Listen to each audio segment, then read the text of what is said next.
السلام عليكم ورحمة الله وبركاته. الحمد لله رب العالمين والصلاة والسلام على رسول الله وعلى آله وصحبه أجمعين. هذا مسيب جل بهيدن فوقيتو كدفتر من ويتان لو الوجيز للدكتور عبد العزيز البدوي حفظه الله. هذا يوتينو وهن فيهن نوانا إن وديان دي إدار سوجي لو كيوتيوب. هذا يكو يتقول من مسير توين بيون بلي دي portolo. Haray hide mari abone mangi internet woni kaka telephone woni kaka cuudi haray hewbe meden no mari internet ka cuudi haray ko wadde tagol jawa on be janga hay si tay woni kaka cuudi mabbe bo woni haray be wawi jangude haray be wonde be ngure mabbe ne sabu nokkede go no wodi ka adna do ka tawata hara janno hebaki surtout no tawde non haray ko dum woni haray leñol men gol yalti mo non haray no wodi cae kandel adna ga tawata hara be ala ko janna be haray ko dum addi dimpiji do yo men wadudi inde deftere do ka YouTube haray no wana de do tu wana wade de haray darso haray ko wiete ko haray balagatul wadiha kanyum kadi no wada ka YouTube haray kanyum kadi ko wiete ko an-nahwul wadih inde deftere do kanyum kadi no ka YouTube haray tawti de deftere wiete do al-wajid inshallah haray ko dum programme jidi no jokka wadugol defte hewde kadar YouTube de tawde adna on fo wonti hande sare wotere haray surtout ene wonbe leyde ko to do be haray ko dum woni on kanyum kadi haray ko dum addi on tigi o wadu de defte do ka YouTube haray meden tori de golle do yo taw haramen hawrondiri e sunnanula do on kanyum e deftere Allah ne subhanahu wa ta'ala tawakkadi de golle do ko fi Allah ni wadira haray musibbe julbe e jangino ha hewtude hande e jangino fi hono salli gorte ko no tamorte ko honno kanyum kadi haray ko noni haray lotorte longal hande inshallah en jangay ko wakutuji hondi sariya on hadiya nafu ni do ko nafugol faandi de wona julugol sabu si goddo no nyawli julde haray kanko on haray wakutu ko duwoni anyado alama wakutu harmudo alayo yobitu haray leere mo hetti wo ko yo yobutu hay no si tay woni nyawla gongol ko hunde harmunde ko wonde e yewtude do haray ko faala do nafude haray no mari wakutuji godi sariya on hadi nafugol sabu haray ka dina meden haray ko bindi din duwa jokkede surtout no ka babul ibadat haray bab ko yowdiri fi dewe den ko haray ko bindi din tun duwa jokkede ko du wadi haray dewal julugol no moddi ko no sayiji go no wodi ko angal julugol kadi buri moddude haray ko dim wakutuji don bure hande jangete fi mudu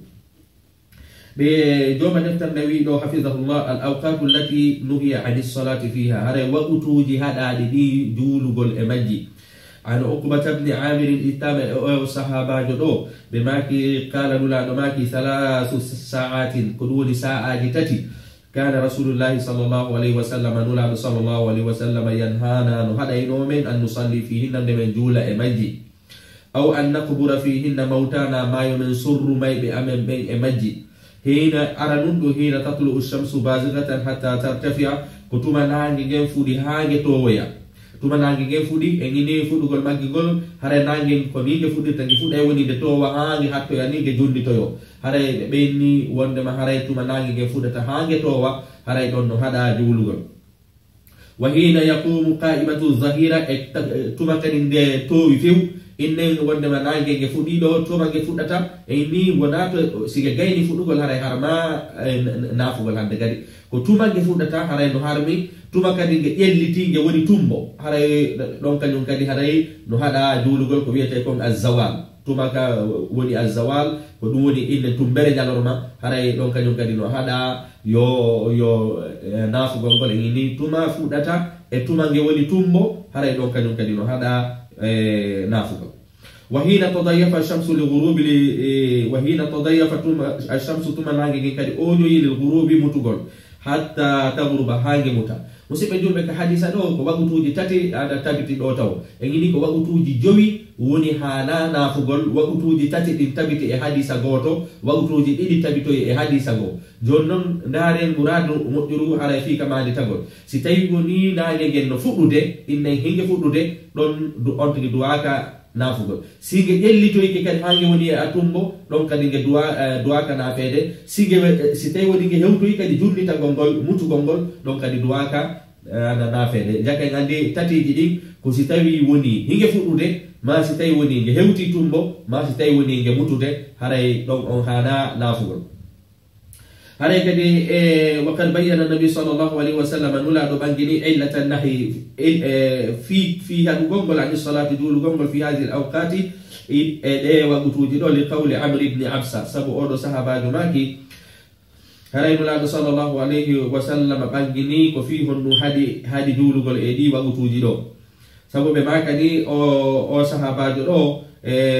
haray wi makete be Amr ibn Absa be maki salli salata subhi julu ko woni julde subaka julde subaka hatta summa aqtasir an salati hatta tatlu asham julde subaka ontuma darto da fi julugo mol terto da julugo mol ha nange ha tuma nange fudata e andi do goto beydike nanen hari ko sinange ngel no fudude no hada sige towoyi no hada sige mutude no hada jonno goto beedi ke do kanyum kadi ko sa duli subaka naya nafu ha nange ngel ka fuddoto don fudude haray hakkude don kanyum kadi nayo nafe en andi ka hadisa do kadi beedi ti goto nanen ko tati yewtuden joni en andi wonde masi goddo kadi duli subaka haray o duwaka nafude don ha fejja idi wagutuji do حتى تطلع الشمس حتى ترتفع كدولي ستيولي أجولي سبك هذا جوجي تجول دنيا وتجول هنا جنفونا جتوا فإنها تطلع حين تطلع بين قرني الشيطان هذا كدولي هي تنجي إن وندما نانجين كون جفونا تاكو حكو نجلا الشيطان جاكين أني هذا دمدين يجول تما وندما نانج فونا وسبب هذا نانجين كو حكو نجلا الشيطان nange ge fudata dum don haray ko mas'ala ta'abbudi haray ko ni Allah ko dali wa yu'minuna bil ghaibi bi gondi ko wirni haray ko ni sariya men o wi jango be non inni wo wonde ma nihayatul uqul bidayatul wahyi haray ka hakkille himbe be hatti don ande ko do wahyi on fuddi haray wahyi on no mari dole buri hakkille wota wojo de na dum do hakkille jaba dum do hakkille no jabila sariya Allah on no tidi buri hakkille ma de sabu jeydo sariya ko kanko taguma o yini ma on tagima e ndiyallo udam wahina izin ko ontuma kadi yasjudu lahal kuffar kontuma heferbe ben sujjantange tumangi fudata kontuma heferbe ben sujjantange hide hada no yen nandintino e heferbe ben ko wadi nula sallallahu alayhi wa sallam be maki kala nandintini do e himbe haray o ditti nyaawore mabbe haray en andi angal julugol sinangi gen no fudude haray ko fi illaji didi ko fi peji didi aranum dum ko honnum sabu nangi ngenge fuday hakkunde gala di shaytan dida dum ko honnum sabu heferbe ben jula nay be nangi ngen ko wiete al majus ben ko on lere do julantage enen hada de en julu e on lere don fi wota en nandutu e mabbe ontu manula do makele do summa salli fa inna salata mashhudatan sidun do fe i julu haray julde den ko dum woni ko de jabetede mahduratan haray kanyum kadi haray malaika kanyum kadi tawete hide neddo sino julude haray daiman malaika be no tappo makko haray no beedi sidun do fe sila julude haray julde den haray malaika no tawa e mayre baraji kanyum kadi no hebade e mayre hatta tastaqilla dhillu hadu di ko duni nyibira birrumhi ko duni embere laanyal haray no jangobe be no ebbi dum no beedi ko no beedi wonde makko wano 5 metre ni si tawi woni nge fudi ha wona wa 5 metre ni juldi mudum haray don kanyum kadi da wawi dum annade haray don jangube go ebbi inni wosi nge fudude ko ya habbo wano 15 minutes ni après 15 minutes haray hida wawi minute sappo e jowi da wawi habbitade après minute sappo e jowi fe'i haray da wawi ya nafude jaka en andi wona ko juuti ko adanen ko singe fudude ko ya habbo ha embere minutaji sappo e jowi on to wasi dum no fe'i fuddito da nafugol summa qtasir an as-salati on tuma jogi to da julde nen kadi fa innahu hina idhin haray ko on tuma tusjaru jahannama ko duwoni jahannama wuli hubbi fa idha aqbala al-fay'u sitaywani buliki kanyum kadi fa idha aqbala al-fay'u sitaywani buliki kadi ari fasalli dul fa inna salata raya julde ne mashhudatan ko de seditande mahduratan tawana hatta tusalli al-asr hajula ala salam summa qtasir kadi haray jogi to da an salati julde ne hatta taghruba ash-shams ha ko du woni naagi nge muta haray nana en hebi nay joni ko tata bonni sa duli kadi alan sara haray hande kadi na ya nafu don ha tuma naagi nge mutoyta jakka musibbe julbe e wola do joni haray do hadisa jidi hadisa goto tabitini do keli tati hadisa dida ko on tabitini haray no keli didi فإنها تغرب بين قرني الشيطان هاي كدوم كدي وني هاي ناجين كدي نموتا إجالا الشيطان جاك عندي سناجين نموتو دكادي كهلا دي نافو كباسكي هاي كدوني هاي ناجين كجموتو يتكو حكو إجالا الشيطان وهنا إذا كنت مكدي يسجد لها الكفار هاي هيفر بين مجوس يامكو بسوج جانتا ناجين توما جفوناتا بسوج جاناجين توما جموتاتا بسوج جاناجين هيفر بين رواي بناجين بين ودوا دي إني هذا دي جولو قل حكو دلو جونو مسيب مجول بكرات إندي قل كوكو يوتو دندو هاي كونو كيلي جوي وني هاي نتو دوaka nafude sa juli subaka aduaka nafude don ha nagegen tuma nagegen ko woni duma fudata singe fudude kadi singe fudude aduaka julude don hange yona kadra rumo hange wa ha heba distance hakkunde magge e kange fudata don wano inne wano ko be ko wano lañal jangube be inni wonde mako ya wano be ebbi wano 50 metres woɓɓe goyni noon ko ya habbito minute sappoy e joyi singe fuɗude kadi haray e hande sa juuli subaka naya naafu singe fuɗude kadi wona ya naafu si tawi kadi nge hewtoyi ka zawal nge towoyi ha nge hatti joni few ɗum nge hewtoyi dow nge fetti e tumba joni ko jullitangol nge woni haray ɗon kadi naya juuli ko ɗum no enate zawal sa juuloyi kadi alansara wona ya naafu singe mutude kadi wona ya naafu haray ko ɗiɗo keeli ɗo joyi woni nafetake sikki tum haray en faami sino si tawi woni a juuli subaka naya naafu ɗon e ɗon si feƴƴi ɗon nde nange ngen no fuɗa naya naafu sigi hewti ka tumbere hoore ma ko woni zahira zawal ɗon kadi naya naafu sa juuli alansara wona ya naafu ɗon si tawi woni nangen no mutoyde kadi nangen no mutoyde haray ɗon kañum kadi naya naafu haray noon ka zawal ka enen inni sige fuɗɗude ɗon no haɗa sige hewti ka tumbere hoore ma kadi ka wiyete ɗon ga zawal ɗon kan naya naafu kono naya naafu ɗon sina hara ko ñande juma kan a wawi naafude ha tuma imamu on ƴawi ka mimbare wo jaken andi ka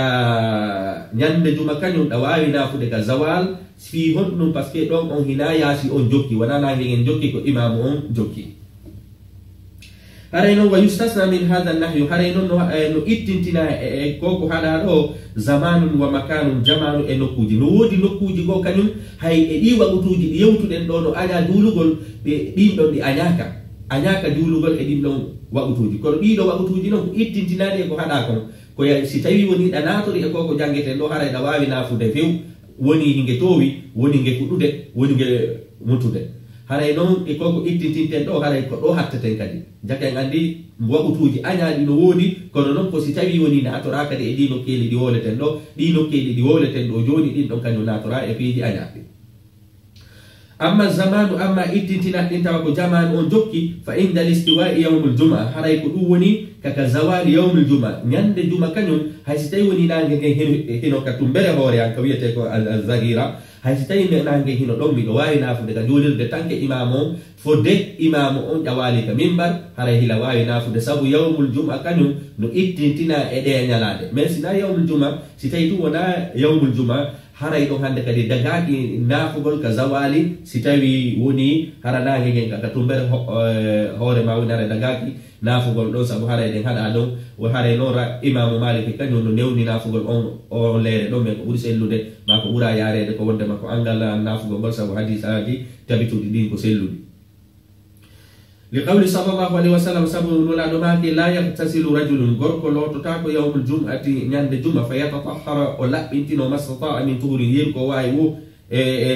في كيودر في لابل ويدهن من دهن أهجو كدوني نبا أو يمس من طيب بيته ما دون كدوني أهجتو كدوني أنجري كنون بارفين إكوناندي مودو ثم يخرج أنتما ويالتا وياك جولير فلا يفرق توا أسين ديرالي بين اثنين hakkunde himɓe ɗiɗo on woni o sendindirali hakkunde himɓe ɗiɗo wona yonato ka juulirde tawa juulirde no heewi o inna portemi jowɗo hakkude moɗon saabu waɗowo ɗum ɗon haray ko tindini hari o nennike ha so ari o ari a tawi juulirde nde heewi koɓe faala yeɗade ɗo koya yaw law par ce que sa yehi law ka juulirde aray tawa place ji no woodi jowɗoɗa hara a sendindirali himɓe haray ko ɓe ɓeydi ɗo fala yufarriqu bayna ithnayni o sendidirta hakkude himɓe ɗiɗo c'est que o jooɗotako ka suudu ha waɓutu juma on yona tawata ko yo naatu o guwa himɓe ɓen fi no jooɗoro kako mo sendidira hakkude himɓe ɓen fi yo heɓu place o ɗo yahay law fi heɓu jooɗagol ka o faala ɗon ko ɗum woni fala yufarriqu bayna ithnayni ثم يصلي ما كتب له أنتما أنافع يرك على تاجنا نمو ثم ينصت أنتما أفنك حين تكلم الإمام سي إمام أنه خطبه ولو ودي بيجي إلا غفر له ما بينه وبين جمعة أخرى هري الله يافني كمو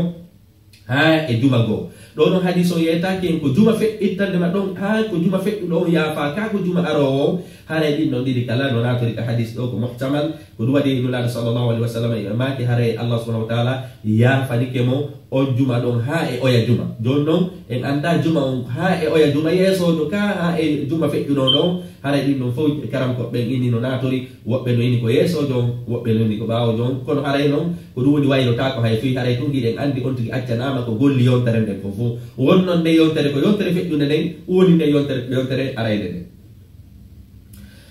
fanadabahu ila salati ma kutiba law haray ko ɗum woni haray no hiɗa yo juulu yeru ko Allah taɗanimo wo walam yamnahu anha haɗanimo julde nden illa fi waqti khuruji l imamu si wona imam on si yalti ƴawi ka mimbar haray nden ñande on hay si tawi woni nangue gen hewti ka tuɓɓere hoore makko ka zahira haray ɗo ɗum ɗon watamo haɗude yo nafusimo ka julirde saabu ñande juma on no ittintina e konko haɗaɗo ولهذا كسبب قال غير واحد من السلف هراي كدوني هراي ونا غوتو ونا غوتو هيمبه مودو بين تابعين e ko nande mudum ma dum sahaba be minhum hino jeya e mabbe Umar ibn al-Khattab haray Umar ibn al-Khattab ko ni nyawiri وتبعه عليه إمام أحمد بن حنبل إمام أحمد بن حنبل كالكوني ياويري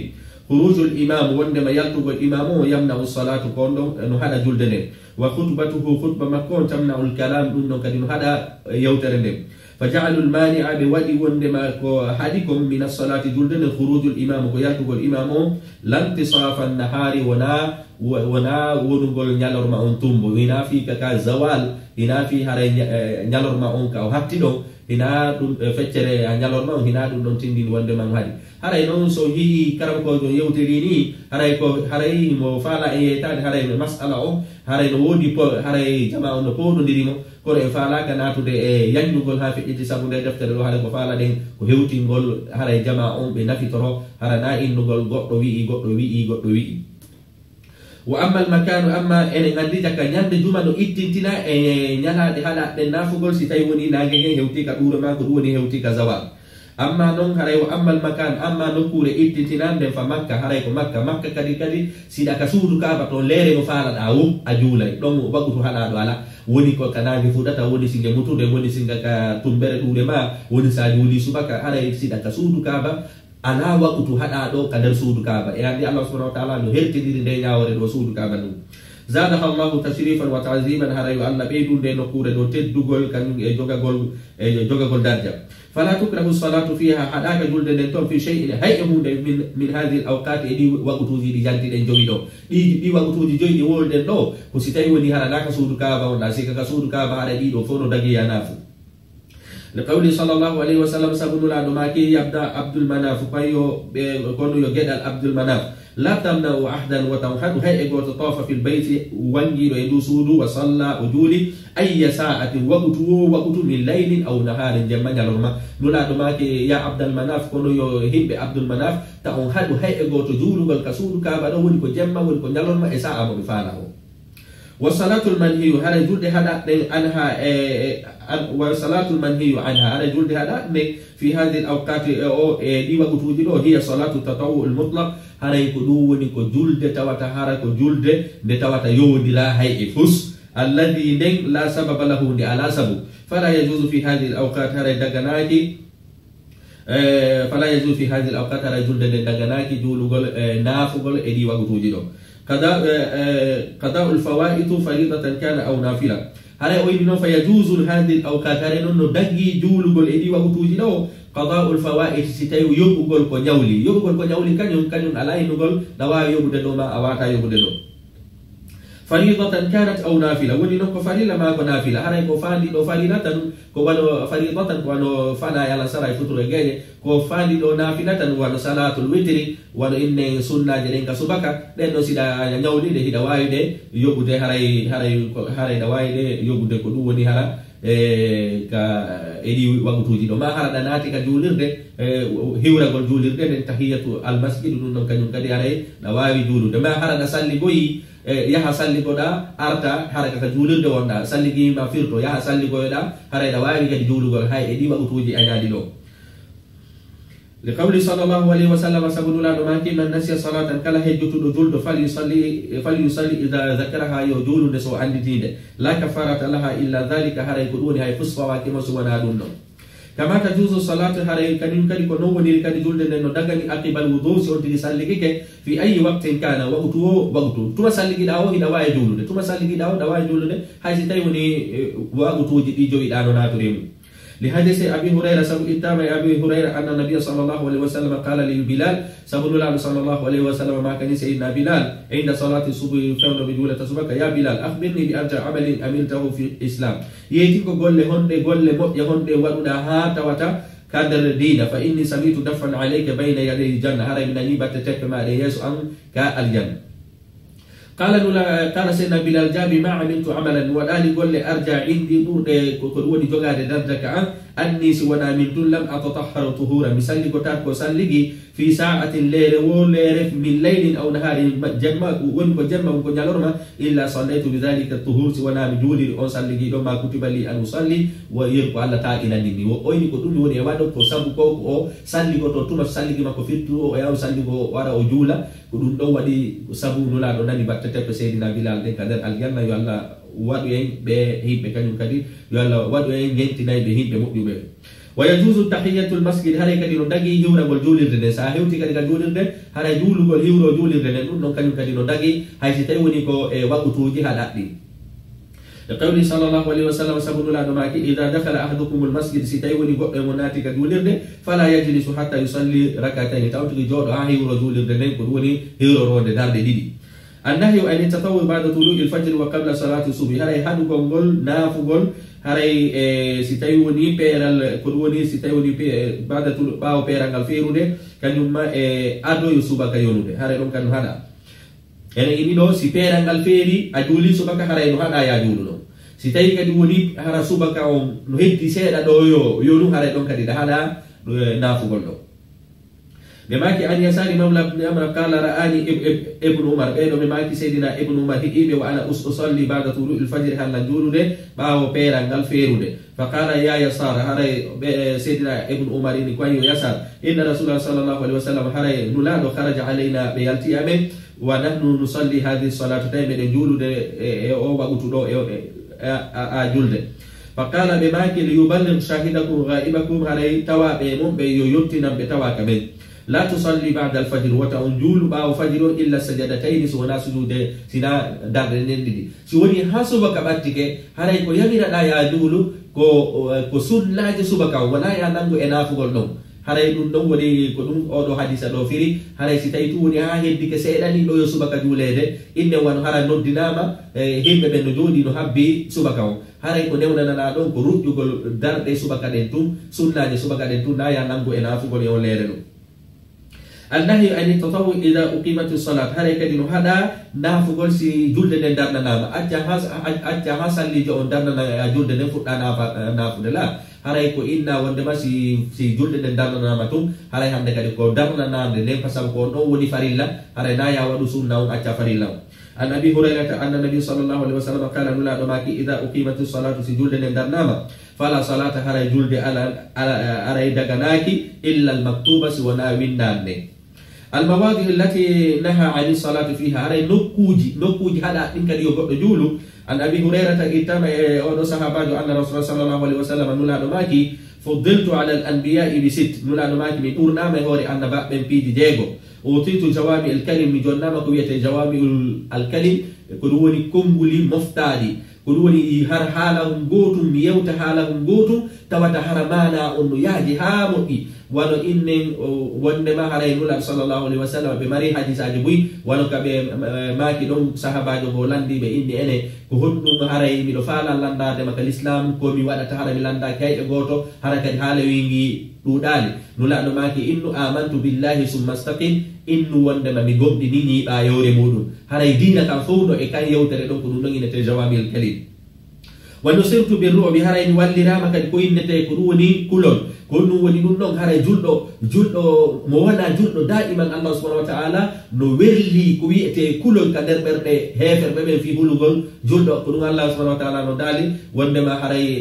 هراي هيفر بمن وندما هراي بسوسة جلدو بسبب الله إني وقذفنا في قلوبهم الرعب من بوغي كدر دماغ كويته كلون هراي كونو لا كدي هرتنا لا دي هوندو وهلت لي الغنائم هراي بدغنا ناما كانون كان كويته كون هوي كون ويته غالو سيتاي وني بيرو يا مكا غريجي موكيريجي ko heboto ton ko haray dum non kanyum kadi ko senditane haray ko senditane julbe ben yawbe ka gereji ben ko haray ni jawdi do senditane be siti kala jawdi heba hebi ni ka jiaduji haray non dum do ko nula do hettana no sabu annaba be feddi be ben fo hari si pirama jawdi hebi ke mudum jawdi ko yo mobe fo jawdi heferbe be ndi be jabi dungo heferbe be ko yo mobe sunne nula sallallahu alaihi wasallam kambe mofte mabbe de inna wonde manayo be sunnu ko be nafiton haray nula do hettina na kanyum kadi dimpeji no وجعلت لي الارض طهورا ومصيدا هراي ليدي دين كدي مي ودانا دي wonde makko di laabu di ko di julirde kadi ka wagutu heewi ma woni da waawi julude illa ka to be ara ka julirde wonno woniri non haray heferbe go inne diinaji go no wodi haray ben don ko be tun inne yawka église ma yawka synagogue di juloya enen ka diina men dum don alato haray ka hikkorda wodi da waawi julude kala ka wagutu yonuma andu di leydi don fo haray no laamamma haray non kay ko nula hertonani wa ursiltu ila al-khalqi kaffatan wa khuti haray minula kadi fop minula kadi fu haray annaba ben fu hediti ben fu ko himbe mum ben nulete ma ko himbe seeda be nulete nula sallallahu alaihi wasallam kambe be nula e moftade fu haray non kadi ko kambe hertina wa khutima bi an-nabiyuna annaba ben kanyu kadi ko minti minirabe haray non kadi ko nula hertina la sabare ko kambe be hebi be maki la nabiyya ba'di annaba jo ala aw nula sallallahu alaihi wasallam فالارض كلها مسجد هذا ليدي دي فوكو كدون كلها بدي في جولو الا ما استثني في هذا الحديث ولا كو اتنتنا هذا كان كدي ليدي ني نوني كا اتنتنا جولو هذا جنتو دي نون كدي اتام حديث عبد بن عبد الله البجلي بيدو كان كدي قال بماكي سمعت رسول الله صلى الله عليه وسلم من النبي صلى الله عليه وسلم هنا ماكا قبل ان يموت بخمس ادو بميد بالد جوي ادو بميد ادو بفاتا بالد جوي نولا دو ماكي دي يوترو وهو يقول تايلو لا دون ماكو دي الا وان من كان قبلكم هي بونو be bawo modon kanu be latino yattakhizuna qubur anbiya'ihim hari be jogito ko duni gaburuji annababe mabbe be wa salihihim e himbe modjube mabbe be masajida julirde hari ka be mayu be yaay be darna don julirde be dum be hormoro surrabe don be ala fala tattakhidhu al-qubur masajida haray wata hey haray nula sallallahu alaihi wasallam ma kane haray wattu ila wata e jogito haray wonde ma julirde men de gaburuji wata e wadu gaburuji kala julirde mede haray hormore inni anhaakum an zalika nula ma ki bi hadi on di pejino وعن ابي سعيد الخدري هري اتبع سيدنا ابي سعيد الخدري قال بما قال الرسول صلى الله عليه وسلم نولا دماكي الارض وريلين كلها لفق مسجد كل لا بد في جولغول الا المقبره سيدوانا كبرده والحمام اكهورغو هري هورغو اكبرده هري ناكو حالي جولغول تو سي ولا هرا نكوري على فيو سي نكوري لون على فس هرا على فيو كجولي سي ولا لون هري اناتي باب الضرورات والضرورات تبيح المقدورات haray non ko innete haray nafu gongol ma julu gongol ka berde ma ka hurko wana ko haali haray itama kadi hadisa sayyidina bara'ada ibn azib bedo kadi maki suila rasulullah sallallahu alaihi wasallam ani salati fi mabarik al-ibil haray nula landama julu gol ka dingiraji gelodi فقال نولا دماكي لا تصلي في مبارك الإبل وتأجول كدنجراجي جلوبي فإنها ندين دنجراجي من الشياطين هذا نجيا سيتانوج دنجرا كجلودي نأتي هذا لو كان كجولة تاكي سب سيتانوج إنه هيبينو وسيل عن الصلاة في مرابض الغنم belanda kay nula sallallahu alaihi wasallam kadi landa julu gol ko doni e dingira ko wiete dammi faqala nula do maki sallu fiha ara jule ka dingiraji dammi din fa innaha baraka ala dun no wondi ko dum woni e mojjere jaka enen en andi haray ka gelo din hala ka gelo di dingira gelo di hala dingira kanyum kadi haray no dammi din kanyum haray hadaka musibbe julbe haray non fi ka gabruji da haray ko inneten wonde makko buri moddude si tawi dum andi julirde goddo no surrande to ko buri moddude ko angal julugol e mayre si tawi woni alaka jule si wona do haray sa daroyke etete fu si tawi don kanyum kadi non no haray masala on do yaaji sabu si tawi woni gabru on hara fewtaka qibla hara dum don kanyum kadi hida wawi etagol etete den fu hara anga yarani ka gabru on hikkori ton ka o surora ton si tawi do woni hara gabru on ko yeso woni hara ka yeso qibla woni hara ko angal battade don sabu hara nula sallallahu alaihi wasallam hadi amma do si tawi woni ala no kuri few ka jule so wana do hara ida wawi julude rew kono non hara anato min babu darurat hara ko ya andu wonde makko bittede addi ya julu do hara musibbe julbe hara ko dido kuji do woni juletake ay yewti wonde ma hara no keli joytuma nange nge fudata tuma nge hewti inne tuma juluda subaka woni go ardo so si tawi woni anga juli subaka adwaka nafude don si nange kadi no fuddede adwaka nafude don si getowi kadi hange hewti tumbo adwaka nafude don sa juli alansara adwaka nafude don si nge mutoyi adwaka nafude don ka berde adwaka nafude don kanyum kadi haray ka hurgo kanyum kadi adwaka nafude don ka gelodi kadi dingira gelodi adwaka nafude don haray no musidɓe julɓe haray ko innude goɗɗo duwaka juulude haray ko innude goɗɗo duwaka juulude e ɗi nokkeli ɗa haray ka dingiraji ka dingiraji geloɗi ma ka berɗe goɗɗo haray duwaka nafude ɗon haray noon musidɓe julɓe karama woɓɓe no yaari innugol ko karaha haray ko karaha woɓɓe no haray ko aña woɓɓe no inni haray ko haɗa ko taqriman haray no haɗa haray noon musidɓe julɓe haray ko ni jaken andi dina men kan wona ko moƴƴi fo wona ko moƴƴinde fo moƴƴi haray ko sariya wiɗata ɗum ɗo no moƴƴi ɗum ɗo no boni sabu juulugol no moƴƴi kono yi wondema nokkeli go haray sariya on ɗo inni wondema ko angal juulugol ɓuri moƴƴude e ni kadi sariya on inni janngugol fatiha on dagaki janngugol fatiha ka ruku o maka sujudi janngugol fatiha le no moƴƴi jaken andi ko moƴƴi koko sariya on inni no moƴƴi ko boni koko sariya on inni no boni wona enen koynuɗen no moƴƴi ma ɗum innuɗen no boni haray way musidɓe julɓe hiɗen hatta ka darsu men ɗo hande jaka en andi haray kala sunna jogiiɗo sabu kala ko tawata hino mari sabu natugol ka juulirde salligi e ko nande muɗum haray ɗa wawi waɗude ka wawtuji haɗaɗi amma ko heddi ko tuwaka haray noon yewtereji moɗanaɗi hino ɗo hakkude karaɓe koɓɓe hakkude mazahibul arba e ko nande muɗum haray kono mi falaka yañude ha ɗon saabu haray koko yewtuɗen ko haray nde ɗo deftere ɗe fala hattude ɗo fiyo goɗɗo won ka suudu mum nafitora kañum e ɓeygure mum nde haray hiɗen hatta ka darsumen ɗo inchallah wassalamu aleykum wa rahmatullahi wa barakatuh.